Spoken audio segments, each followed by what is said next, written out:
அஸ்ஸலாமு அலைக்கும் வரஹ்மத்துல்லாஹி தஆலா பரகாத்துஹு. பிஸ்மில்லாஹிர் ரஹ்மானிர் ரஹீம். எல்லா புகழும் ஏக இறைவன் அல்லாஹ் ஒருவனுக்கே உரித்தாகட்டும். அவனுடைய அன்பும் சாந்தியும் சமாதானமும் உலகத்தில் உள்ள அனைத்து மக்களின் மீதும் உண்டாகட்டும். ஆமீன். மாஷா அல்லாஹ். இன்னைக்கு நம்ம ஒரு மிக முக்கியமான ஒரு ஆய்வு அறிக்கையை பற்றி தான் பார்க்க போகிறோம்.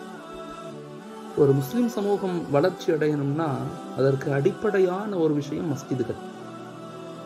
வளர்ச்சி என்பது அது மஸ்ஜிதுகளை மையப்படுத்தி நகரும் போதுதான் அந்த வளர்ச்சி ஏற்படும்.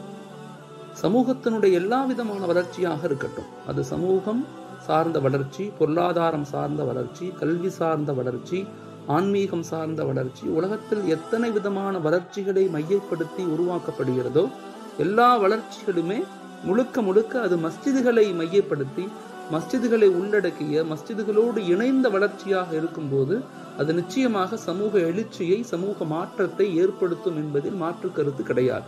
அதன் அடிப்படையிலே நாம் இன்று பார்க்க வேண்டிய இன்று நாம் ஒரு ஆய்வு அறிக்கையை பார்க்கக்கூடிய ஒரு மிக முக்கியமான தலைப்பு தான் முஸ்லிம் சமூகம் எழுச்சி பெற மஸ்ஜிதுகள் அவசியம் பின்பற்ற வேண்டிய 10 அம்ச திட்டங்கள் அப்படிங்கிற மிக முக்கியமான ஒரு தலைப்பை தான் நாம் இன்று நம்முடைய மிக முக்கியமான விஷயமாக பார்க்க போறோம். அல்ஹம்துலில்லாஹ். ஸோ அதன் அடிப்படையில் மஸ்ஜிதுகள் அப்படின்னா என்ன அப்படிங்கிறது மிக முக்கியமான விஷயம்.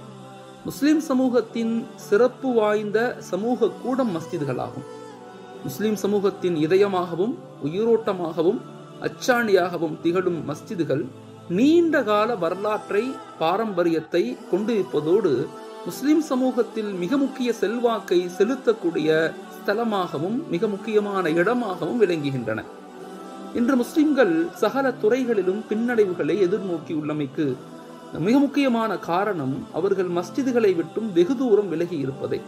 எனவே முஸ்லிம் சமூகத்தின் அனைத்து நடைமுறைகளும் மஸ்ஜிதுகளை மையப்படுத்தி அமைவதன் மூலமே மட்டும் ஆரோக்கியமான சமூகத்தை கட்டியெழுப்ப முடியும். இதற்கு பொருத்தமானதோர் ஸ்தலமாக மஸ்ஜிதுகள் இருக்கின்றன.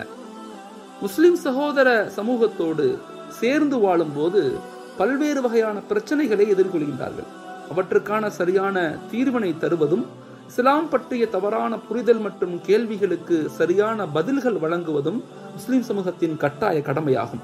முஸ்லிம் சமூகத்தை பீடித்துள்ள வறுமை, கல்வியில் பின்னடைவு, ஒழுக்கமின்மை, பண்பாட்டு வீழ்ச்சி, அரசியல் தேக்கம், குடும்பங்கள் சீர்குலைவு, ஒற்றுமையின்மை, ஆன்மீக வழிகாட்டுதல் போன்றவற்றுக்கு சரியான தீர்வினை பெற்றுக் கொடுக்கவும் மஸ்ஜிதுகள் முன் வர வேண்டும் என பல தரப்பினராலும் எதிர்பார்க்கப்படுகிறது. இவ்வாறான பிரச்சனைகளுக்கு தீர்வுகளை வழங்க சக்தி பெற்றுள்ள ஒரே ஒரு நிறுவனம், மிகப்பெரிய ஸ்தலம் மஸ்ஜிதுகள் மட்டுமே.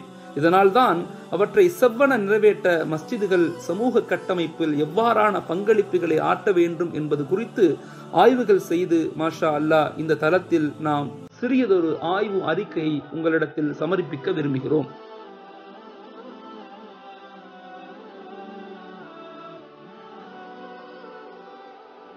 நம்முடைய மஹல்லாக்கள் பின்பற்ற வேண்டிய 10 அம்ச திட்டங்களில் முதலாவதாக இருக்கக்கூடிய ஒன்று அனைவருக்கும் குர்ஆன்.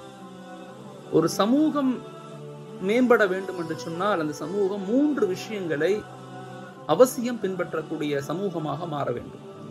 ஒன்று, தனக்கு கொடுக்கப்பட்ட வேதத்தை முழுமையாக படிக்கக்கூடியவர்களாக, விளங்கக்கூடிய மக்களாக இருக்கணும். இரண்டாவது, நம்முடைய கலாச்சாரத்தை பின்பற்றக்கூடிய மக்களாக இருக்கணும். மூன்றாவது, அடையாளங்களை மறந்துவிடாமல் அடையாளங்களை அடுத்த ஜெனரேஷனுக்கு சொல்லித்தரக்கூடிய சமூகமாக இருக்கணும். இந்த 3 விஷயங்களை எந்த சமூகம் பின்பற்றவில்லையோ, பின்தங்கி விட்டதோ, அந்த சமூகம் எழுச்சி பெறுவதற்கோ, உருவாகுவதற்கோ, வளர்ச்சி அடைவதற்கோ எந்த விதமான அடிப்படை காரணமும் கிடையாது. இந்த சமூகம் வீழ்ச்சியை நோக்கி நகருது அப்படிங்கிறத நீங்க விளங்கிக்கணும். ஸோ நம்முடைய அந்த முதல் திட்டமாக ஒவ்வொரு மஹல்லாவும் பின்பற்ற வேண்டிய முதல் திட்டம், நம்முடைய மஹல்லாவில் இருக்கக்கூடிய ஒவ்வொரு நபரும் குர்ஆனை பார்த்து ஓதக்கூடிய நபராக மாற்றப்படும். ஒவ்வொரு வீடுகளுக்கும் குர்ஆன் கொண்டு போய் சேர்க்கப்படும். வருங்கால குழந்தைகள் அனைவருக்கும் குர்ஆனுடைய வகுப்புகள், மக்தபுகள் நடத்தப்படும். அவசியம் அனைவருக்கும் குர்ஆன் கொண்டு போய் சேர்க்கப்படும். ஒவ்வொரு மஹல்லாவும் தங்கள் பகுதி அனைத்து மக்களையும் குழந்தைகள், பெண்கள், வாலிபர்கள், வியாபாரிகள், பெரியவர்கள் என்று எல்லா மக்களையும் குர்ஆனை பார்த்து தர்த்தீபோடு ஓதச் செய்ய முழுமையாக முயற்சிக்க வேண்டும். ஒரு சின்ன உதாரணம் யோசிச்சு பாருங்க. எவ்வளவோ சமூகத்துல வேலைகள் செய்யறோம், எவ்வளவோ முயற்சிகள் நடைபெறுது. கல்வி முயற்சி, பொருளாதார முயற்சி, சமூக முயற்சி, இயக்க முயற்சி, நிறைய முயற்சிகள் நடைபெறுது. மாஷா அல்லாஹ், எதையும் மறுக்கவில்லை, எல்லாம் தேவை, எல்லாமே தேவை.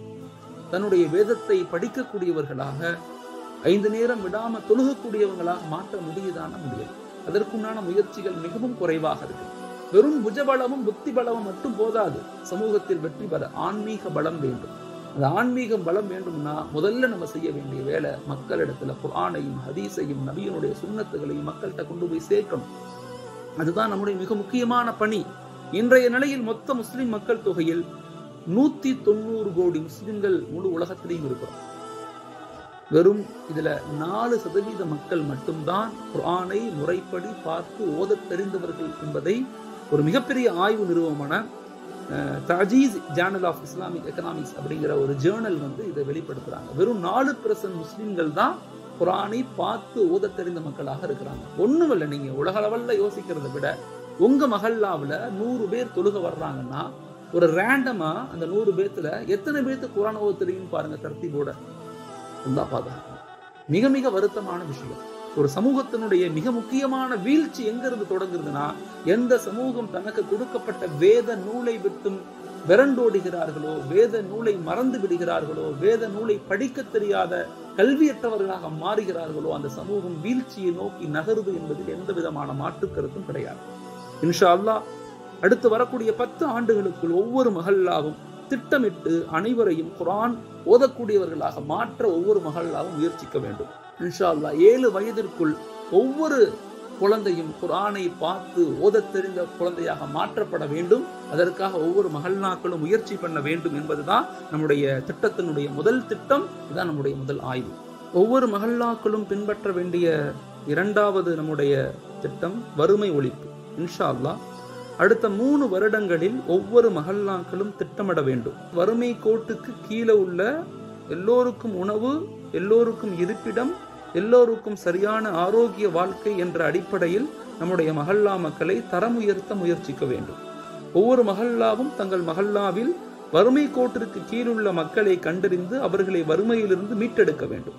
அடுத்த 10 ஆண்டுகளில் வறுமையில்லா முஸ்லிம் சமூகத்தை உருவாக்க மஹல்லாக்கள் திட்டமிட்டு செயல்பட வேண்டும். மிக முக்கியமான ஒரு விஷயம், வருத்தத்துக்குரிய விஷயம் என்னன்னு சொன்னா, இந்தியாவுடைய மிக முக்கியமான ஹிந்து ஃப்ரண்ட்லைன் போன்ற பத்திரிகைகள் வந்த நியூஸ், இந்தியாவில் இருக்கக்கூடிய பிச்சை எடுக்கக்கூடிய மக்களில் 4 நபர்களில் 1 நபர் இஸ்லாமிய நபர் என்பதாக கூறுறாங்க. இந்தியாவுடைய நம்ம ஒரு மிகப்பெரிய ஒரு சொத்து, நாம இந்தியாவுடைய சுமைகள் கிடையாது. ஆனா ஏன் நம்ம இவ்வளவு மக்கள், நம்முடைய இஸ்லாமிய மக்கள் இந்தியாவில் வறுமை கோட்டுக்கு கீழே இருக்கிறாங்க? காரணம் என்ன? இது ரொம்ப ஆழமாக நம்ம யோசிக்கணும். இதுல குறிப்பாக இதனுடைய சொல்யூஷன் என்ன? பிரச்சனைகள் கியாமத்து வரை, மௌத்து வரை இருக்கத்தான் செய்யும். இதை நம்ம எப்படி சரி செய்ய போறோம் அப்படின்னா, சுருக்கமான ஒரு டேட்டா பேஸ் என்ன சொல்லுதுன்னு சொன்னா, உதாரணத்துக்கு இஸ்லாமிய சமூகம் ஒரு மஹல்லாவில் 100 முஸ்லிம்கள் வசிக்கிறாங்க அப்படின்னு சொன்னா, அந்த 100 முஸ்லிம்கள்ல குறைஞ்சது 12 to 17 நபர்கள் வறுமை கோட்டுக்கு கீழே இருக்கிறாங்க. ஸோ இந்த வறுமை கோட்டுக்கு கீழே உள்ள மக்களை நம்ம எப்படி மேல் எடுக்கலாம் அப்படின்னு சொன்னா, அந்த மீதி உள்ள 85 முஸ்லிம்கள் சேர்ந்து இந்த 12 to 17% இஸ்லாமிய மக்களை வறுமை கோட்டிலிருந்து மீட்டெடுக்க முடியும். ஆனா அதை மீட்டெடுக்கக்கூடிய முயற்சிகளை நம்ம செய்கிறோமா அப்படிங்கிறது தான் ஒரு மிக முக்கியமான கேள்விக்குறி. இந்தியாவில் வறுமை கோட்டுக்கு கீழே உள்ள மக்கள் 29.5% முதல் 35.4% இருக்கிறாங்க. மொத்த இந்தியாவில் வறுமை கோட்டுக்கு கீழே உள்ள மக்கள். இதில் முஸ்லிம்களுடைய நிலை எல்லாம் பாதுகாக்கணும். 8.6%இருந்து 12.4% முஸ்லிம்கள் வறுமை கோட்டுக்கு கீழே இருக்கிறாங்க அப்படின்னு சொல்லப்படுது. அதாவது சுருக்கமாக சொன்னா 100 முஸ்லிம்களில் 32 முஸ்லிம்கள் வறுமை கோட்டுக்கு கீழே இருக்கிறாங்க. ஸோ அல்லாஹ் தஆலா எதற்கு ஜக்காத்தை கொடுத்திருக்கிறான்? ஜக்காத்தினுடைய அடிப்படையான நோக்கம் என்ன? ஒவ்வொரு மஹல்லாக்களும், ஒவ்வொரு தாலுக்காவும், ஒவ்வொரு டிஸ்ட்ரிக்டும், ஒவ்வொரு மாநிலமும் திட்டமிட்டு ஜக்காத்தை அந்தந்த இடங்கள்ல இருக்கக்கூடிய மஹல்லா மக்கள், இந்த நமக்கு கீழே உள்ள அந்த 12, 13, 14% முஸ்லிம்கள், வறுமை கோட்டுக்கு கீழே உள்ள முஸ்லிம்களை திட்டமிட்டு நம்முடைய ஜக்காத்தை சரியான முறையில கொண்டு போய் சேர்த்தோம்னா நிச்சயமாக அவர்களை மீட்டெடுக்க முடியும் என்பதில் மாற்று கருத்து கிடையாது. இங்க எல்லாத்துக்குமே தீர்வுகள் இருக்குது. அந்த தீர்வுகளை அந்த மஹல்லாவுடைய மக்கள் திட்டமிடணும். மஹல்லாவை பேஸ் பண்ணி நம்ம யோசிச்சோம்னா, ஒரு மஸ்ஜிதை பேஸ் பண்ணி அதை சுற்றி உள்ள மக்களை நாம் மீட்டெடுக்க முயற்சி பண்ணோம்னா, நிச்சயமாக இன்ஷா அல்லாஹ் நம்முடைய சமுதாயத்தில் அடுத்த 3 ஆண்டுகளில் மக்களை, இஸ்லாமிய சமூகத்தை வறுமை கோட்டிலிருந்து மீட்டெடுக்க முடியும். தமிழகத்துல குறைஞ்சது சொல்லப்படுது கிட்டத்தட்ட 9000 மஸ்ஜிதுகள் இருப்பதாக சொல்லப்படுது. இந்தியா முழுக்க 3,24,000 மஸ்ஜிதுகள் இருப்பதாக சொல்லப்படுது. சோ இந்த மஸ்ஜிதுகள் திட்டமிட்டு தனக்கு கீழே உள்ள மஹல்லா மக்களை மீட்டெடுப்பதற்கு, வறுமையிலிருந்து மீட்டெடுக்க முயற்சி செய்தால் நிச்சயமாக அடுத்த 10 ஆண்டுகளில் நாம் வறுமையிலிருந்து சமூகத்தை மீட்டெடுக்க முடியும். அதிலேயும் குறிப்பாக ஒவ்வொரு மஹல்லாக்களும் 3 ஆண்டு திட்டங்கள் இட வேண்டும். அடுத்த 3 ஆண்டுகளில் எப்படி நம்ம மீட்டெடுக்க போறோம், எத்தனை பெர்சன்டேஜ் மக்களை நம்ம வறுமையிலிருந்து மீட்டெடுக்க போறோம் அப்படிங்கிற ஒரு டேட்டா அனலைஸோடு, ஒரு டேட்டா திட்டத்தோடு நம்ம செயல்படுத்தணும்னா, அதற்கு ஒவ்வொரு மஹல்லாவும் ஒவ்வொரு டேட்டா பேஸ் எடுத்து தம் மஹல்லா கீழே எத்தனை விதமான மக்கள் இருக்கிறாங்க, அவங்களுடைய நிலைகள் என்ன, அவங்களுடைய கல்வி, அவங்களுடைய சமூக நிலை, அவங்களுடைய வருமான நிலை, அவங்களுடைய பொருளாதார நிலை, அவங்களுடைய ஆரோக்கிய நிலையை கண்டறிஞ்சு நம்ம திட்டமிட்டு செயல்பட்டோம்னா நிச்சயமாக நம்மளால வறுமை கோட்டிற்கு கீழே உள்ள முஸ்லிம்களை நம்மால் மீட்டெடுக்க முடியும் என்பதை நாம் இன்ஷா அல்லாஹ் உறுதி கொள்கிறோம். ஒவ்வொரு மஹல்லாக்களும் பின்பற்ற வேண்டிய 3ஆவதாக நம்ம பார்க்கக்கூடிய ஒரு மிக முக்கியமான திட்டம் தான் ஆரோக்கியமான சமூகத்தை உருவாக்குதல். ஏனென்று சொன்னால், ஆரோக்கியமான சமூகம் மட்டுமே ஆரோக்கியமான சிந்தனைகள் உருவாக்க முடியும். ஆரோக்கியமான சிந்தனைகள் தான் ஆரோக்கியமான செயல்களில் உருவாக்க முடியும். ஆரோக்கியமான செயல்கள் தான் சமூகத்தில் எழுச்சியையும் மாற்றத்தையும் உருவாக்க முடியும். ஸோ ஆரோக்கியம் என்பது மிக முக்கியமானது. எவ்வளவு கல்வி இருந்தாலும், எவ்வளவு பொருளாதாரம் இருந்தாலும், ஒரு மனிதனிடத்தில் ஆரோக்கியம் இல்லை, உடல் வலிமை இல்லாதவனாக இருக்கிறான், நோயாளிகளாக இருக்கிறான் சொல்லும்போது அவரை கொண்டு எந்த விதமான சமூக எழுச்சியோ சமூக வளர்ச்சியோ ஏற்படுத்த முடியாது. ஒவ்வொரு மஹல்லாவும் தங்கள் மஹல்லா மக்களுக்கு ஆரோக்கியம் சார்ந்த விழிப்புணர்வு தொடர்ந்து கொடுத்து கொண்டே இருக்க வேண்டும். முஸ்லிம்களின் உணவு முறைகளுக்கும் அவர்களின் உடல் மேம்பாட்டிற்கும் அதிக வேறுபாடுகள் இருக்கிறது. அதனால்தான் முஸ்லிம்கள் அதிகமாக மருத்துவமனைகளை நாடுகிறார்கள். நம்முடைய உணவு முறைக்கும் நம்முடைய உடல் பயிற்சி முறைக்கும் சம்பந்தமே கிடையாது. அதிகமான முஸ்லிம்கள் உடல் பயிற்சிகள் செய்யறதில்லை. ஆனா உணவு முறைகள்ல உலகத்திலேயே அதிகமான நல்ல உணவுகளை, ரொம்ப சுவையான உணவுகளை, இன்னும் குறிப்பாக சொன்னா நான்வெஜ் உணவுகளை, அதாவது அசைவ உணவுகளை அதிகம் சாப்பிடக்கூடிய சமூகம் இஸ்லாமிய சமூகம். எந்த சமூகம் தன் ஆரோக்கியத்தில் முக்கியத்துவம் தரவில்லையோ, இந்த சமூகம் எவ்வளவு அறிவு, ஆற்றல் பெற்றிருந்தாலும் அந்த சமூகத்தால் வெற்றி பெறவே முடியாது. ஒரு ஆரோக்கியமான வாழ்க்கைக்கு நான் ஒரு முக்கியமாக நான் 6 விஷயங்களை உங்களுக்கு நான் சொல்ல விரும்புறேன். இந்த 6 விஷயங்களை நாம பின்பற்றணும். இந்த 6 விஷயங்களை நம்ம சரிவர பின்பற்றணும்னா நிச்சயமாக நம்ம வாழ்க்கையில ஒரு சின்ன ஒரு மாற்றம், ஒரு நல்ல ஒரு நிலை, நல்ல ஒரு ஆரோக்கியம் ஏற்படுவதற்கு உறுதியாக இருக்கும். இந்த 6 விஷயங்களையுமே குர்ஆன் ஹதீஸின் அடிப்படையில் நான் சொல்றேன். முதல் விஷயம் அதிகாலை எழுந்திருத்தல் அப்படிங்கிறது மிக முக்கியமான விஷயம். அதிகாலை எழுந்திருத்தல் அப்படிங்கிறது இஸ்லாத்துல ஒரு அடிப்படையான ஃபரதான விஷயம். சுபுஹுக்கு எழுந்திருப்பது நம் மீது எல்லாத்தின் மீது உண்டான ஃபரதாக இருக்குது. ஸோ அதிகாலை எழுந்திருத்தல். எந்த சமூகம் அதிகாலை எழக்கூடிய சமூகமாக, இளைஞர்களாக, பெண்களாக உருவாகிறார்களோ அந்த சமூகம் கூடிய சீக்கிரத்தில் வெற்றி பெற்ற, மிக எழுச்சி பெற்ற சமூகமாக மாறும் என்பதில் மாற்று கருத்து கிடையாது. 2வது மிக முக்கியமான விஷயம் பல் துலக்குதல். ஒரு நாளைக்கு சராசரியாக 4 to 5 தடவை பல் வளர்க்கக்கூடியவங்களாக இருக்கணும். எந்த அளவுக்கு நம்ம பற்களை கிளீன் பண்றோமோ அந்த அளவுக்கு நமக்கு நாலேஜ் இன்க்ரீஸ் ஆகுது, நம்முடைய ஆரோக்கியம் அதிகமாகுது. எல்லா விதமான நோய்களுக்கும் அடிப்படை காரணம் பற்களில் உள்ள அந்த கிருமிகள் தான் சொல்லப்படுது. ஹார்டாக இருக்கட்டும், அது டயபெட்டிஸா இருக்கட்டும், சர்க்கரை நோயாக இருக்கட்டும், எல்லா நோய்களுக்குமே அடிப்படை காரணம் நம்முடைய வாயில உள்ள அந்த கிருமிகள் தான். பற்களை கிளீன் பண்ணாம இருப்பது தான் சொல்லப்படுது. 3வது நம்முடைய கழிவுகளை நீக்கணும். உடல் கழிவுகளை ஒரு நாளைக்கு 2 தடவை பாத்ரூம் போகணும், கழிவை நம்ம வீக்கணும்னு சொல்லப்படுது. உடல்ல உள்ள எல்லா நோய்களுக்கும் அடிப்படை காரணம் நம்ம உடல்ல உள்ள கழிவுகள் தான். சூரியன் உதயமாவதற்கு முன்பதாக நம்முடைய கழிவுகளை நீக்கணும். அதே மாதிரி சூரியன் மறைவதற்கு முன்பதாக நம்ம கழிவுகளை நீக்கணும். அதுவும் இஸ்லாம் அதை ரொம்ப ஆழமாக கற்றுக் கொடுக்குது. அதை எப்படி உட்காரணும், வலது காலை எப்படி வைக்கணும், இடது காலை எப்படி வைக்கணும், மிக ஆழமாக சொல்லிக் கொடுக்கக்கூடிய ஒரு மார்க்கம் இஸ்லாமிய மார்க்கம். எனவே 3வதாக நம்முடைய ஆரோக்கியத்திற்கு கடைபிடிக்க வேண்டிய மிக முக்கியமான விஷயம், கழிவுகளை ஒரு நாளைக்கு 2 தடவை வெளியேற்றணும். 4வது மிக முக்கியமான விஷயம் என்னன்னு சொன்னா, குறைஞ்சது ஒரு நாளைக்கு 7 நிமிடங்களாவது உடற்பயிற்சி செய்யணும்னு சொல்லப்படும். அந்த 7 நிமிட உடற்பயிற்சியை நம்ம கற்றுக்கொள்ளணும்.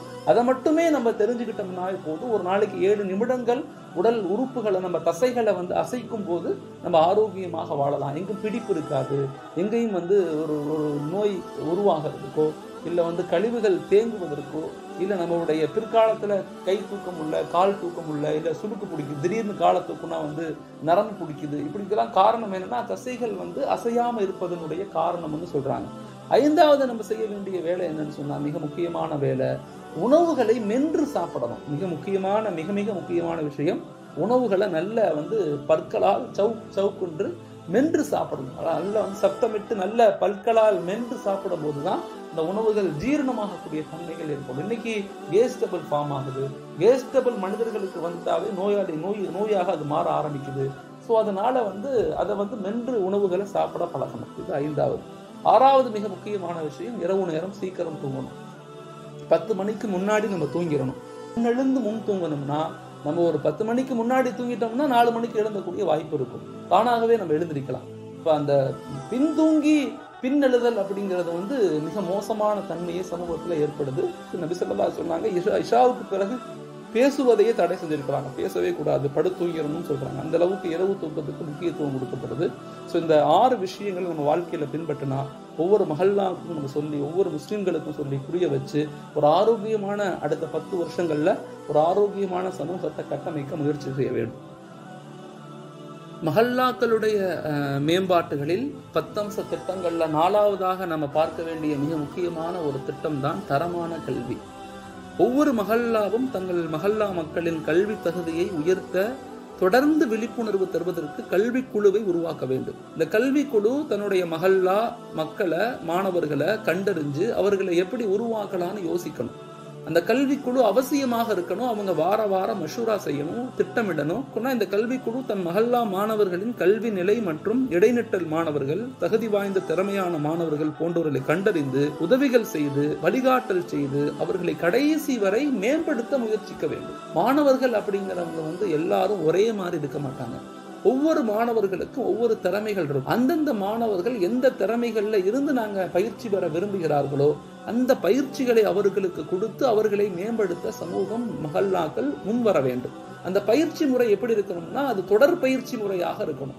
தொடர் பயிற்சி முறையில் மட்டும்தான் மாற்றத்தை ஏற்படுத்த முடியும். சில மாணவர்கள் IAS-க்கு படிப்பாங்க, சில மாணவர்கள் அட்வொகேட்டுக்கு படிப்பாங்க, சில மாணவர்கள் டாக்டருக்கு படிப்பாங்க, சில மாணவர்கள் தொழில்துறையில் பயிற்சி பெறணும்னு விரும்புவாங்க, ITI-ல சேரணும்னு விரும்புவாங்க. இது மாதிரி மாணவர்கள் பல தரப்பில் இருப்பாங்க.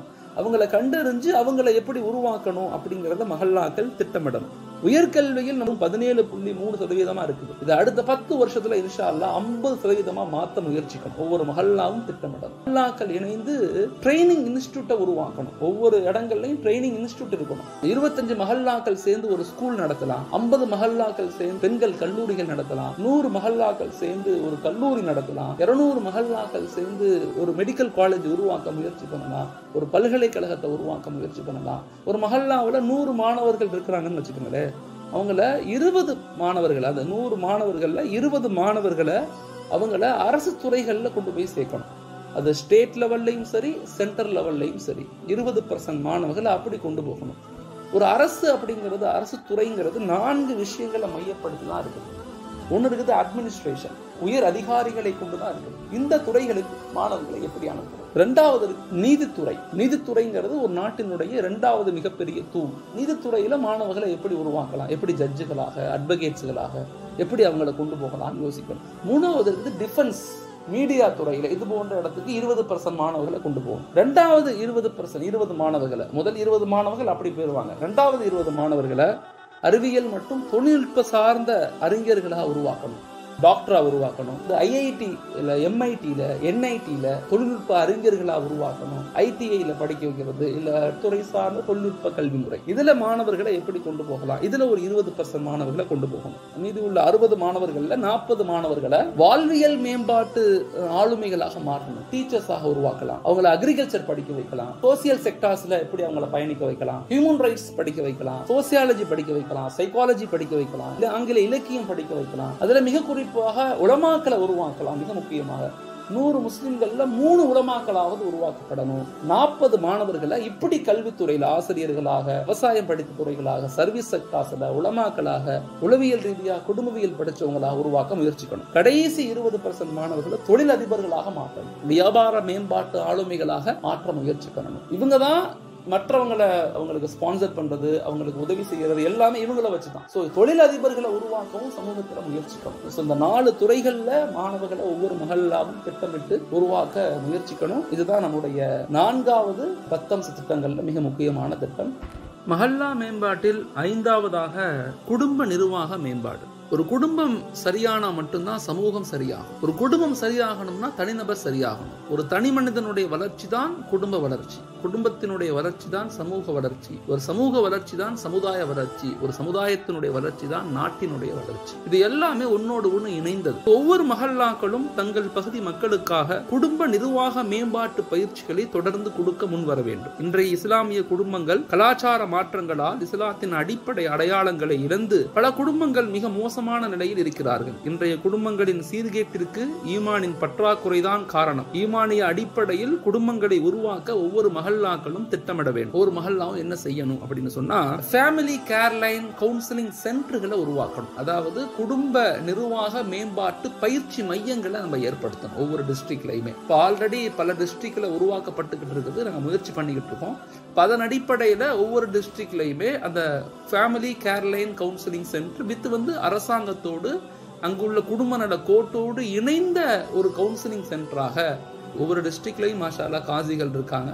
அவங்களோட இணைஞ்சு முஃப்திகள், உளவியல் பயிற்சி வகுப்பாளர்கள், சில பெண் டாக்டர்ஸ், இவங்கெல்லாம் ஒரு ஃபேமிலி கேர்லைன் கவுன்சிலிங் சென்டர் மாதிரி உருவாக்கி குடும்ப நல கோட்லையுமே கலெக்டர் ஆஃபீஸில் இருக்கக்கூடிய சமூக மேம்பாட்டு வெல்ஃபேர் ஆர்கனைசேஷன் ஒவ்வொரு டிஸ்ட்ரிக்ட்லையும் இருக்குது. அங்கே போய் அப்ளை பண்ணிக்கிறது. நாங்கள் இப்படி எல்லாம் பண்ணிக்கிட்டு இருக்கோம், எங்களுக்கு ஆத்தன்டிகேட் கவுன்சிலர் இருக்கிறாங்க, உங்கள்கிட்ட வரக்கூடிய இஸ்லாமிய மக்களை எங்களுக்கு அனுப்புங்க, நாங்கள் அவங்கள தலாக் இல்லாமல், விவாகரத்து இல்லாமல் குடும்ப பிரச்சனைகளை நாங்கள் சரி செய்கிறோம் அப்படிங்கிறத நீங்கள் சொல்லலாம். ஆரம்பத்தில் எடுத்தோடனே குடும்ப பிரச்சனைக்கு போகாமல் ஒவ்வொரு டிஸ்ட்ரிக்ட்லையுமே கல்யாணத்துக்கு முன்னாடி உண்டான பயிற்சி வகுப்புகளை நம்ம கொடுக்க ஆரம்பிச்சு, இப்படித்தான் ஒவ்வொரு ஊர்லையுமே நம்ம செய்யும் போதுதான் நம்முடைய மாணவர்களை, நம்முடைய பெண்களை, நம்முடைய வாலிபர்களை, நம்முடைய குடும்பங்களை பாதுகாக்க முடியும். இல்லைன்னா வெறும் கவலைகள் மட்டும் பட்டுக்கிட்டே இருக்கிறோம், எதுவுமே செய்ய முடியல, எங்க சமூகத்துல பெண்கள் இப்படி வீணா போறாங்க, ஆண்கள் இப்படி போயிட்டாங்க, அப்படி ஆயிருச்சு இப்படி ஆயிருச்சு சொல்லிக்கிட்டே இருந்த வெறும் கவலை மட்டும் பட்டா மாற்றங்களை ஏற்படுத்த முடியாது. கவலைகளோடு சேர்ந்த தியாகங்களும் இருக்கணும். தியாகங்கள் எப்படி இருக்கணும்னா திட்டமிட்ட அர்ப்பணிப்புகளாக இருக்கணும். அப்பதான் மாற்றங்களை ஏற்படுத்த முடியும்.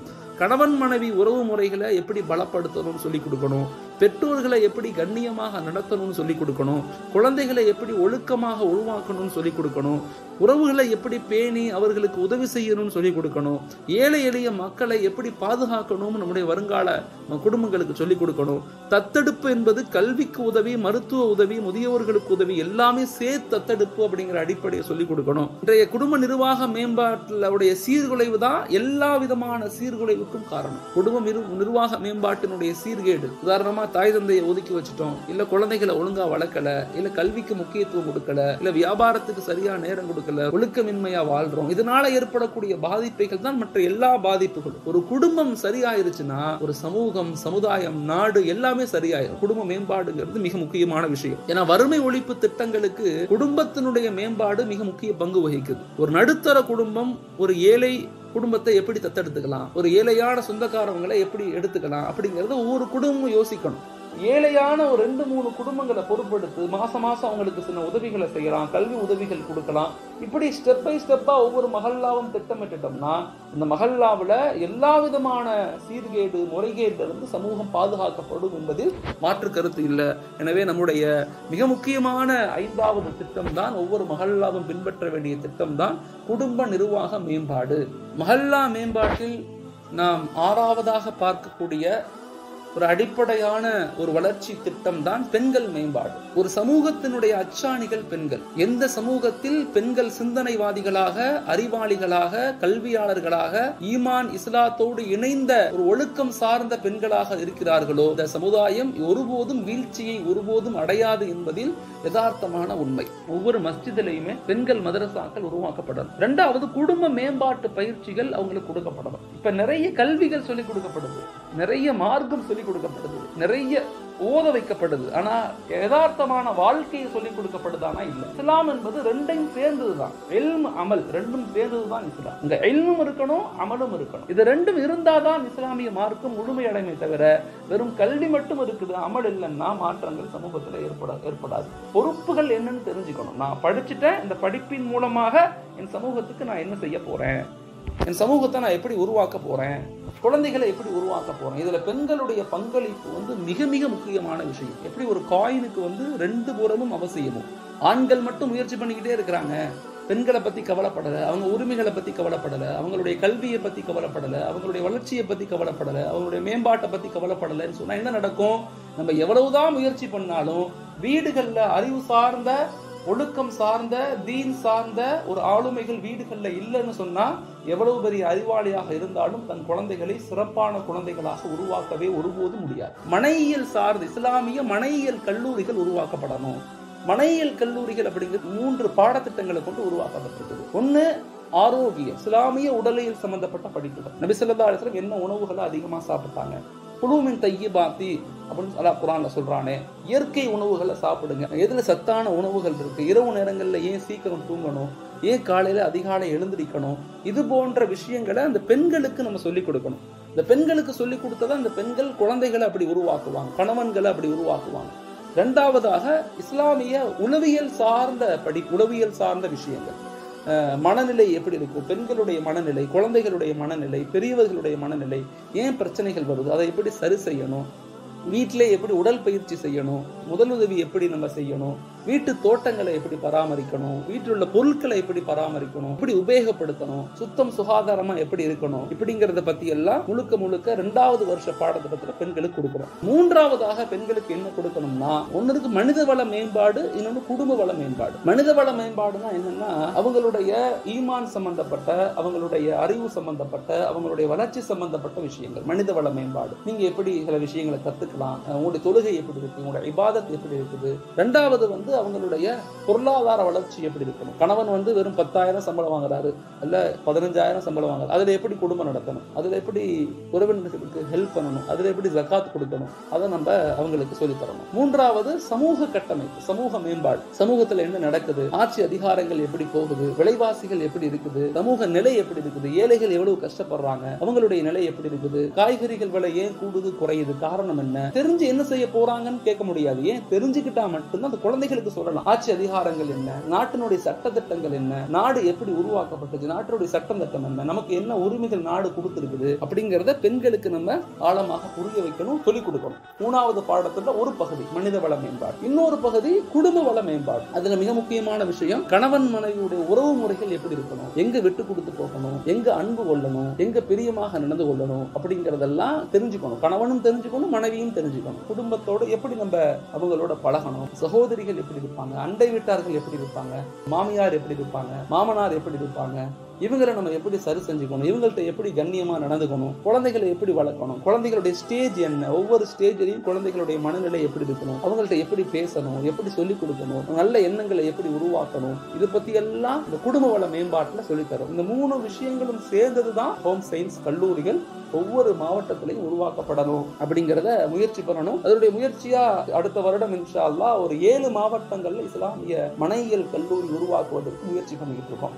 பெண்கள் வந்து குர்ஆன் ஹதீஸ் இல்முகளோட 3 துறைகள்ல டெவலப் ஆகும். அவங்களுக்கு குர்ஆன் தெரியணும், குர்ஆன் கத்துக்கணும், அடிப்படையான தீனை தெரிஞ்சுக்கணும். இதோட 3 துறைகள்ல பெண்கள் உருவாகணும். ஒன்று தாய் சேய் நல்ல மருத்துவராக பெண்கள் உருவாகலாம். செவிலியராக, மருத்துவ துறையிலேயே மிக முக்கியமான துறை வந்து செவிலியர் துறை. இன்னைக்கு பெண்கள், இஸ்லாமிய பெண்கள் ரொம்ப தேவையாக இருக்கிறாங்க. ஒரு காலத்துல வந்து உலகத்தினுடைய முதல் மருத்துவராக இஸ்லாமிய பெண்கள் இருந்திருக்கிறாங்க. அந்த அளவுக்கு இஸ்லாம் மருத்துவத்துக்கு முக்கியத்துவம் கொடுக்குது. அதுக்காக வேண்டி மாஷாஅல்லாஹ் இப்ப பல முயற்சிகள் பண்றோம். சில ஊர்கள்ல நர்சிங், பெண்களுடைய நர்சிங் காலேஜ், ஹோம் சயின்ஸோட பெண்கள் நர்சிங் காலேஜையும் சேர்த்து உருவாக்குங்க, அதுக்குண்டான முயற்சிகளை பண்ணுங்கன்னு எல்லா இடங்கள்லையும் பேசிக்கிட்டு இருக்கோம். அந்த முயற்சிகளுக்கு மாஷாஅல்லாஹ் சில டிஸ்ட்ரிக்ட்ல அவங்க முன்னெடுத்து பண்ண முன் வந்திருக்கிறாங்க. இரண்டாவது ஆசிரியர் ஆலிம்களாக, ஆசிரியராகவும் இருக்கணும், உங்க ஆலிம்களாகவும் இருக்கணும். அப்படிப்பட்ட பெண்களை உருவாக்க முயற்சிக்கணும். அதுலயும் குறிப்பாக நம்ம சொல்றோம் 7 ஆலிமாக்களை, பெண் ஆலிமாக்களை உருவாக்குங்க அப்படின்னு சொல்றோம். 3வது வந்து உளவியல் நிர்வாக மேம்பாட்டு கல்வியாளராக அந்த பெண்கள் இருக்கணும். கவுன்சிலிங் சென்டர் உருவாக்கும் போது பெண்கள் அங்க இல்லை, பெண்கள் ஆசிரியர்கள் குறைவா இருக்கிறாங்க, பெண்கள் உளவியல் சார்ந்த விஷயங்களை சொல்லிக் கொடுக்கக்கூடிய பெண்கள் குறைவாக இருக்கிறாங்க. பெண்களை அந்த நிலையில உருவாக்க நம்ம முயற்சிக்கணும். இப்படி ஒரு திட்டமிட்டு பெண் சமுதாயத்தை மேம்படுத்த முயற்சி பண்ணணும்னா அடுத்த 10 வருஷத்துல நிறைய ஆசிரியர்கள், நிறைய ஆய்வாளர்கள், நிறைய சிந்தனையாளர்கள் பெண்களாக வரும்போது சமூகத்துல எல்லா தரப்பு மக்களுமே உருவாக முயற்சிக்கலாம். தன் மஹல்லாவுடைய பெண்களை இப்படி உருவாக்க இன்ஷா அல்லாஹ் முயற்சிக்கணும். மஹல்லாவுடைய வளர்ச்சியில் மேம்பாட்டில் 7வதாக சுத்தம் மற்றும் சுகாதாரம். ஒவ்வொரு மஹல்லாவும் தங்கள் பகுதி மஹல்லாக்களை சுத்தமானதாகவும் இயற்கை பாதுகாப்புள்ளதாகவும் வைத்துக் கொள்ள முயற்சிக்க வேண்டும். நமக்கு நிறைய பொறுப்புகள் இருக்குது. நம்ம எல்லாம் அல்லாஹுடைய பிரதிநிதிகள். ஏன் நம்ம சிறந்த மக்கள் அப்படின்னு சொன்னா நம்ம நன்மைகளை ஏவறோம், தீமைகளை தடுக்கிறோம். இதுதான் நம்ம சிறந்த மக்களுக்கு அல்லாஹ் தஆலா குர்ஆன்ல டெஃபினிஷன் சொல்றான். சோ இயற்கையை பாதுகாக்கக்கூடிய பொறுப்பு நம்மள்ட்ட இருக்கு. நாம் ஹலீஃபா என்பது மனிதர்களுக்கு மட்டும் நம்ம ஹலீஃபாக்கள் அல்ல, மாறாக ஆடு மாடு இயற்கை மலை செடி மரம் கொடி எல்லாத்துக்கும் நம்ம பொறுப்பும் இயற்கையோடு இணைந்த மக்களாக நம்ம இருக்கணும். அப்பதான் நம்ம எல்லாத்தையும் பாதுகாக்க முடியும், எல்லாத்திலிருந்தும் சரியான பயன்களை அடைய முடியும். மஹல்லாக்கள் என்ன செய்யணும் அப்படின்னு சொன்னா மஹல்லாக்களை சுற்றி உள்ள பகுதிகளில் குறைந்தது வருடத்திற்கு 100 மரங்களையாவது நடும். 2வது மஹல்லாவில் மற்றும் சுற்றியுள்ள பகுதிகளில் மழைநீர் சேகரிப்பு தொட்டிகளை அமைக்கணும். நம்ம ஏரியாக்கள்ல இருக்கக்கூடிய குளங்களை நம்ம உருவாக்கலாம், குட்டைகளை உருவாக்கலாம். குறிப்பாக மஸ்ஜிதுகள்ல மழைநீர் சேகரிப்பு தொட்டிகளை உருவாக்கலாம். இந்த மஹல்லாவில் வசிக்கக்கூடிய எல்லா மக்களையுமே மழைநீர் சேகரிப்பு தொட்டிகளை உருவாக்க சொல்லி அவங்களை வலியுறுத்தலாம், அவங்களுக்கு விழிப்புணர்வு கொடுக்கலாம். அதே மாதிரி மஸ்ஜிதுகளை சுத்தி உள்ள ஓடைகளை பாத்தீங்கன்னா அதுவும் பாத்தீங்கன்னா மூடப்படாத நிறைய கிருமிகளுடைய வெளிப்படையாக ஓடக்கூடிய அசிங்கங்கள் இருக்கக்கூடிய பகுதிகளாகத்தான் நிறைய இடங்கள்ல இருக்குது. கொஞ்சம் திட்டமிட்டு அங்க இருக்கக்கூடிய ஓடைகளை கிளீன் பண்றது, மஸ்ஜிதினுடைய பாத்ரூமை கிளீனா வச்சுக்கிறது, மஸ்ஜிதினுடைய கபிரிஸ்தானை கிளீனா வச்சுக்கிறது, மஸ்ஜிதினுடைய வெளிப்பகுதி உள்பகுதிகளை கிளீனா வச்சுக்கிறது, பாய்களை சுத்தமா வச்சுக்கிறது, இது மிக முக்கியமான விஷயம். ஸோ இதை நம்ம திட்டமிடுறதுக்கு முயற்சிக்கும். மஹல்லாவுடைய மஸ்ஜிதையும் சுத்தமா வச்சுக்கணும், மஸ்ஜிதை சுத்தி உள்ள மஹல்லாக்களையும் சுத்தமா வச்சுக்கணும். குப்பை மக்கா குப்பை அப்படிங்கிற அடிப்படையில குப்பைகளை பிரித்து நீங்க போடணும். குப்பைகளை சரிவர மேலாண்மை பண்ண தெரியணும் அப்படிங்கறத சொல்லிக் கொடுக்கணும். இன்னைக்கு சிக்கனம், மறுபயன்பாடு, மறுசுழற்சி, அதாவது ரெடியூஸ் ரீயூஸ் ரீசைக்கிள் அப்படிங்கிற இதை எல்லா மஹல்லாக்களும் நடைமுறைக்கு கொண்டு வருவதற்கு விழிப்புணர்வு கொடுத்துக்கிட்டே இருக்கணும். தங்க பகுதி மஹல்லா வசிகள் வீடுகள்ல இது அவசியம் கொண்டு வர முயற்சிக்கணும். இந்த குப்பைகள் மேலாண்மைங்கிறது அவசியமான விஷயம். ஸோ இதை மையப்படுத்தி ஒவ்வொரு மஹல்லாக்களும் சுத்தமானதாக சுகாதாரமானதாக வைக்கப்படும் போது பாத்தீங்கன்னா நிறைய முஸ்லிம்கள் வாழக்கூடிய பகுதிகளில் ரோடு ரொம்ப சின்னதா இருக்கும். அந்த பகுதிகளில் ரோடு குழியும் குண்டமா இருக்கணும், சாக்கடைகள் திறந்து இருக்கும். இப்படி எல்லாம் பேர் நமக்கு எல்லா ஆய்வு கட்டுரைகளை நீங்க படிச்சு பார்த்தீங்கன்னா முஸ்லிம்களுடைய நிலைமைகளை பற்றி இந்தியா முழுக்க ஆய்வு செஞ்சு பார்த்தா பல இடங்கள்ல இப்படித்தான் இருக்குது. சரி செய்ய நம்ம முயற்சிக்கணும். அதற்காக மக்களை, இளைஞர்களுக்கு விழிப்புணர்வு கொடுக்கணும், குடும்பங்களுக்கு விழிப்புணர்வு கொடுக்கணும், ஜும்மாவில் விழிப்புணர்வு கொடுக்கணும். அப்படி கொடுக்கப்படும் போது இன்னைக்கு இல்லாட்டியும் ஒரு நாள்ல நிச்சயமாக நம்ம மாற்றம் அடைவதற்கு வாய்ப்புகள் இருக்கும். ஒவ்வொரு மஹல்லாக்களும் பின்பற்ற வேண்டிய 8வது திட்டம் என்னன்னா பொருளாதார வளர்ச்சி. நம்ம வளமா இருந்தாதான் பலமா இருக்க முடியும், வளமா இல்லைன்னா பலமா இருக்க முடியாது. ஒவ்வொரு மஹல்லாக்களையும் ஒரு பொருளாதார மேம்பாட்டு குழு உருவாக்கப்படணும். பொருளாதாரம் என்பது சாதாரண விஷயம் அல்ல. ஹஸரத் உமர் ரலியல்லாஹு தான் சொல்றாங்க, நீங்க எந்த அளவுக்கு ஷரியத்துக்கு முக்கியத்துவம் கொடுக்குறீங்களோ அதே அளவுக்கு பொருளாதார வளர்ச்சியிலும் முக்கியத்துவம் கொடுங்க. ஏன்னு சொன்னா எந்த சமூகம் பொருளாதாரத்துல மேம்பட்டு வளர்ந்து வளமான சமூகமாக இருக்குதோ அந்த சமூகத்தை, அந்த சமுதாயத்தை யாராலும் ஒன்றும் செய்ய முடியாது, நசுக்க முடியாது. பொருளாதாரத்துல பின்தங்கி போயிட்டோம், பிச்சை எடுக்கக்கூடிய மக்கள் அதிகமாயிட்டாங்க, வேலை இல்லாத மக்கள் அதிகமாயிட்டாங்க, வசதி படைத்த மக்கள் இல்லாம போயிட்டாங்க, எல்லோரும் வறுமை கோட்டுக்கு கீழே இருக்கிறாங்க அப்படின்னு சொன்னா நம்மனால எதையும் எதிர்த்து நிற்கவும் முடியாது, எதையும் எதிர்கொள்ளவும் முடியாது, ரெண்டுமே செய்ய முடியாது. நம்ம சீக்கிரமா நசுக்கப்பட்டுருவோம், நீ சீக்கிரமா இல்லாம ஆக்கப்பட்டுருவோம், கல்வியில பின்தங்கிடுவோம், சமுதாய நிலையில பின்தங்கிடுவோம், பொருளாதார நிலையில பின்தங்கிடுவோம், அரசியல்ல பின்தங்கிடுவோம். எல்லா நிலையிலும் பின்தங்கி போனதனுடைய மெயின் ரீசனாக பொருளாதாரம் உருவாக்கப்பட்டிருக்கு இந்திய உலகத்துல. அதன் அடிப்படையில இஸ்லாமிய சமூகம் பொருளாதார வளர்ச்சியில அதிகமான முக்கியத்துவங்கள் கொடுக்கணும். பொருளாதார வளர்ச்சி என்பது 2 அடிப்படையில இருக்குது. ஒன்னு சுயதொழில் மேம்பாடு, இன்னொன்னு வேலை வாய்ப்பு மேம்பாடு.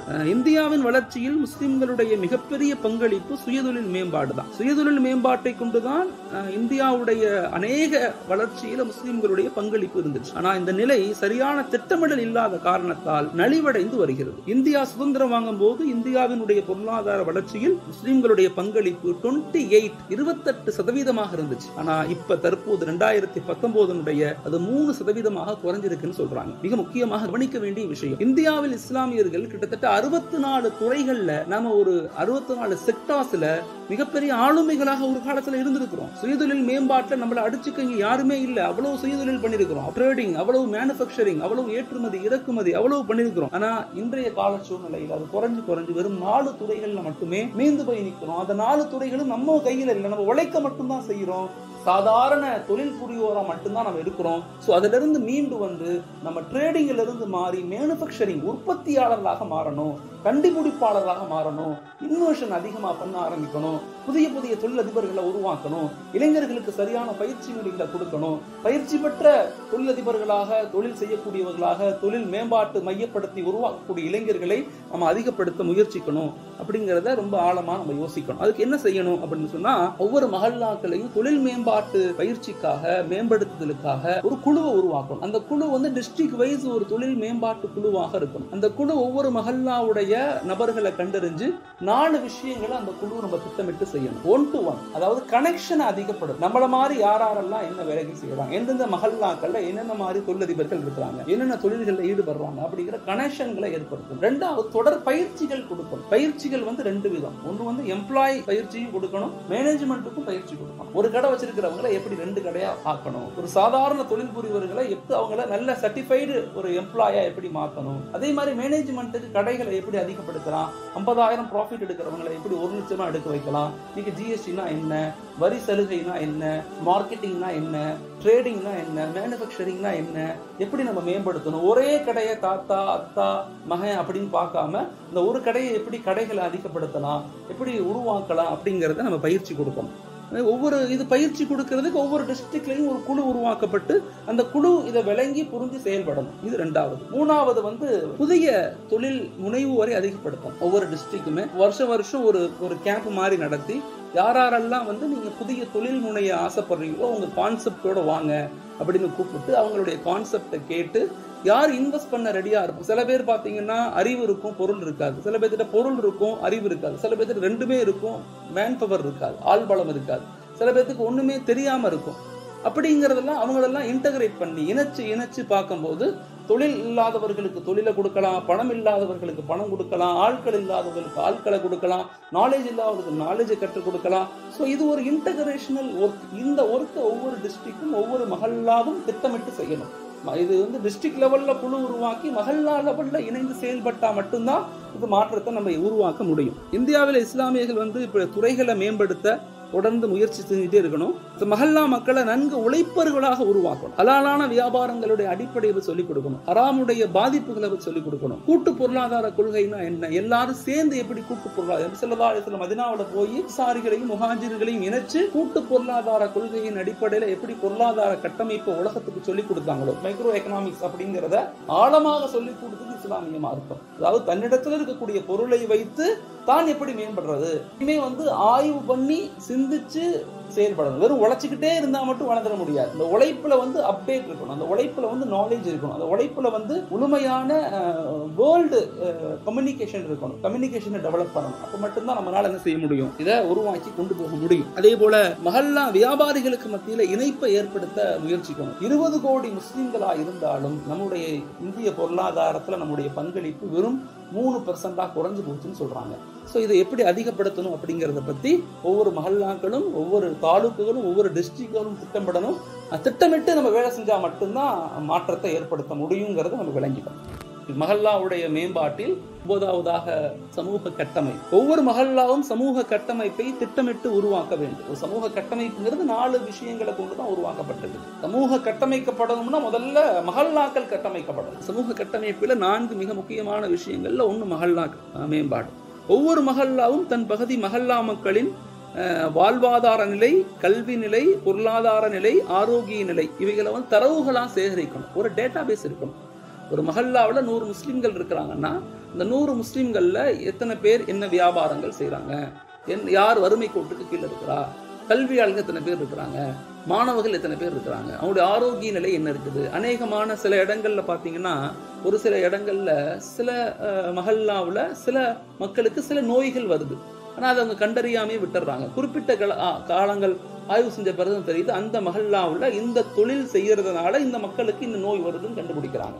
ஸோ இதெல்லாம் மிக முக்கியமான விஷயம்.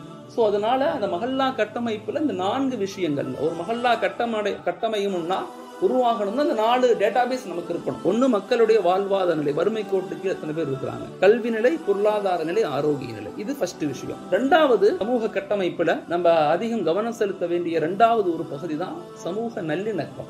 மஹல்லாக்கள் தங்களை சுற்றியுள்ள மாற்று மத சகோதர மக்களோடு நல்லிணக்கம் மற்றும் தேசிய ஒற்றுமையை பேணி பாதுகாக்க வேண்டும். இது மிக மிக முக்கியமான விஷயம். இஸ்லாமிய மார்க்கம் என்பது சேவைகளின் மூலமாக உருவாக்கப்பட்டதுதான். இது முழுக்க முழுக்க சேவைகள் செய்து கண்ணியமான வார்த்தைகளை கொண்டு சாதி மத வேறுபாடு இல்லாமல் அனைத்து மக்களும் சமம், அனைத்து மனிதர்களும் சமமான மனிதர்கள் அப்படிங்கிற ஒரு ஓரிரு கொள்கையை உலகத்திற்கு உணர்த்தியதனுடைய விளைவுதான் இன்று அநேக மக்கள் இஸ்லாமத்துக்குள்ள வந்துகிட்டே இருக்கிறாங்க. இன்னைக்கு உலகத்துல மிக வேகமாக பரவக்கூடிய மார்க்கம் இஸ்லாமிய மார்க்கம். சமூக கட்டமைப்புல 3வதாக மிக முக்கியமான விஷயம் ஊரக வளர்ச்சி.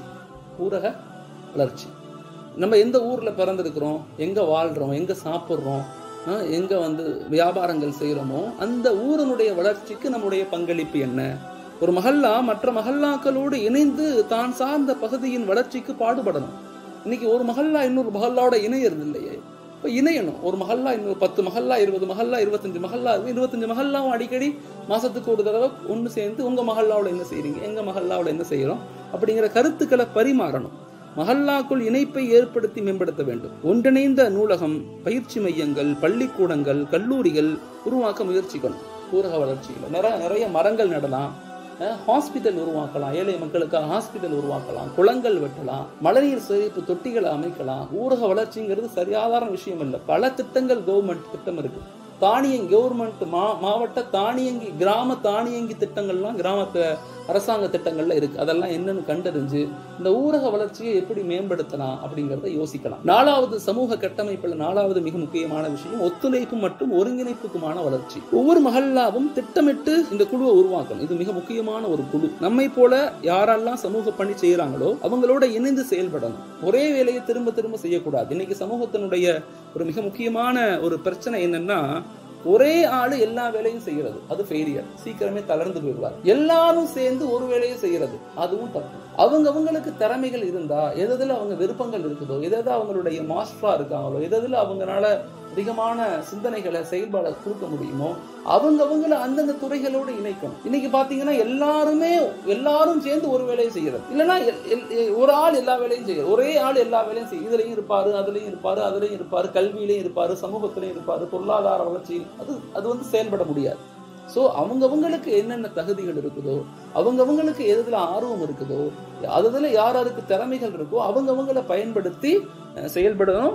அந்த பயன்படுத்தும் போது அதை டூப்ளிகேட் இல்லாம பார்த்துக்கணும். ஒரு வேலையை ஒரு ஆள் செய்யறாருன்னா அந்த வேலையை நம்ம செய்யக்கூடாது, அவருக்கு சப்போர்ட் பண்ணணும். ஒருத்தவங்க மரம் நடுறாங்களா, நாங்க மரம் நட தேவையில்லை, அந்த மரம் நடக்கூடிய மக்களுக்கு காசு கொடுத்து மரங்கள் வாங்கி கொடுத்து மரங்கள் நடுங்கன்னு சொல்லணும். நம்ம வேற வேலையை, நம்ம கல்வி வேலையை பார்க்கலாம், இளைஞர்களை உருவாக்கலாம், ஸ்கூல்கள் உருவாக்கலாம், இது போன்ற விஷயங்களை செய்யலாம். அதே மாதிரி அரசு பணியாளர்களோடு நல்ல தொடர்புகளை வச்சுக்கணும். ஒவ்வொரு மஹல்லாக்கள், ஒவ்வொரு தாலுக்கு, ஒவ்வொரு மஹல்லால இருந்து என்ன செய்யணும்னா அரசு பணியாளர்கள், கலெக்டர்ல இருந்து, ஜட்ஜில இருந்து, டிஓல இருந்து, ஆர்ஓல இருந்து, ஜேஆர்ல இருந்து எல்லாத்துக்கும் தாசில்தார், பிஓ எல்லாம் அவங்க விஓ எல்லாத்தோட இணைப்புகள் இருக்கணும். அப்பதான் நம்ம பல நேரங்கள்ல அவங்களோட சேர்ந்து பயணிக்க முடியும், பல சாதனைகளை நம்ம செய்ய முடியும், நம்ம தேவைகளை பூர்த்தி செய்ய முடியும். ஏன்னா அரசு வேலையாட்கள் அப்படிங்கிறவங்க சமூகத்தினுடைய பொறுப்பாளர்கள், அவங்களோட இணைந்து பயணிச்சாதான் பல விஷயங்களை நம்ம செய்ய முடியும். இவர்களோடு மாதம் ஒரு முறை கலந்துக்கிறது, கலெக்டர் ஆபீஸ் மீட்டிங்ல கலந்துக்கிறது, அது மாதிரி ஏனைய சகோதர மக்கள் அங்கங்க இருக்கக்கூடிய பணியை செயல்படக்கூடிய சமூக சேவர்களை அழைப்பு கொடுத்து மாசத்துக்கு ஒரு தடவை, 3 மாசத்துக்கு ஒரு தடவை அவங்களை கூப்பிட்டு உங்களுக்கு சின்ன விருந்து மாதிரி வச்சு அவங்கள்ட்ட பேசி அவங்களுக்கு புரிய வச்சு, நாங்க இதை செய்யறோம், நீங்க என்ன செய்யறீங்க, நீங்க இப்படி பண்ணுங்க, நாங்க இப்படி பண்றோம் அப்படிங்கிறத வேலைகளை பகிர்ந்து செய்யறது. இதுபோது செய்யும் போது நம்முடைய அந்த ஒருங்கிணைப்பு மற்றும் ஒத்துழைப்பு வளர்ச்சி அதிகரிக்கும்.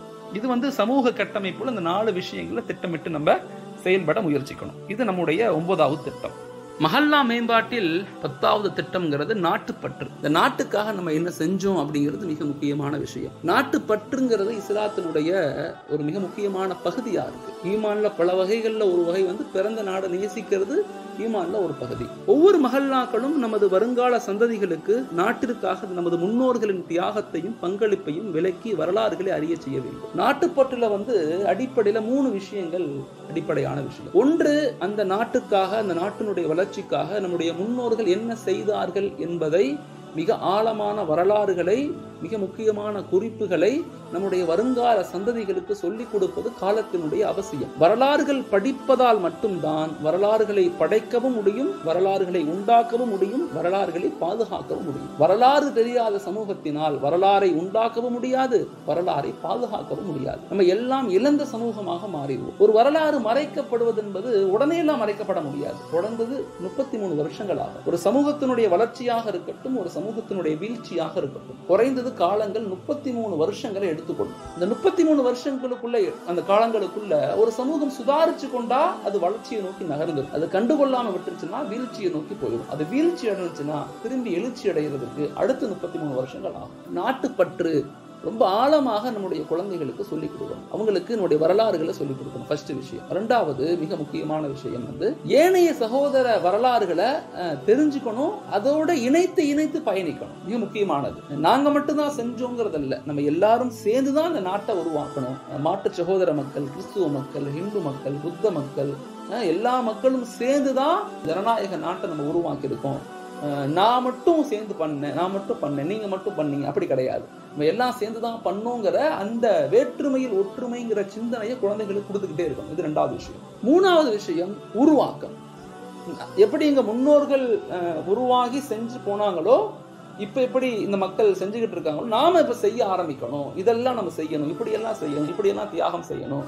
சமூகம் சார்ந்த, அறிவியல் சார்ந்த, கலாச்சாரம் சார்ந்த, கல்வி சார்ந்த, பொருளாதார சார்ந்த பங்களிப்பை கொடுத்து நாட்டினுடைய வளர்ச்சிக்கு டெவலப் ஆகணும், முயற்சி பண்ணணும், வளர்ச்சிக்கு முயற்சி பண்ணணும்.